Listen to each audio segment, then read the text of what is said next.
used a term several times that I really resonated to, that every time you talked about music, you talked about, not about classical music, you said concert music. And I find that term a lot more approachable for more people than if you use the term classical music. So that, I think that's purposeful, I would imagine, that you use the term concert music. And the other thing I noticed is that you have a CU water bottle. Yeah, okay. Go on. Okay, so, but that term, I found that term really to be a wonderful one, concert music versus classical music. Yeah, you know, sometimes I think there's definitely different audiences prefer different terms, I've learned.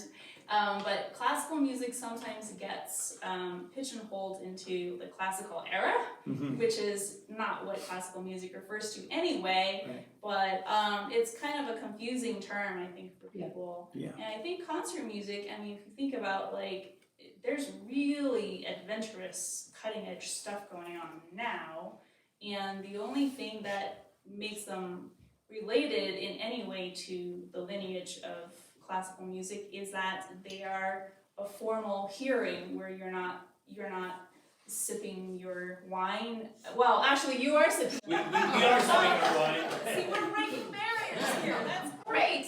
Well, okay. So what I mean is, like, you know, in a jazz dinner club, you might be having dinner, right? It's a little bit more casual, and the music is loud enough to be okay to withstand that. Whereas concert music, you're really focused, and so that focus, and then also in the writing of it, there's a lot of ideas and layers of concepts that go into the composing of it, which makes it very different than what a folk artist is going for, and kind of, you know, it's just kind of, it has its own goals that are different than other genres.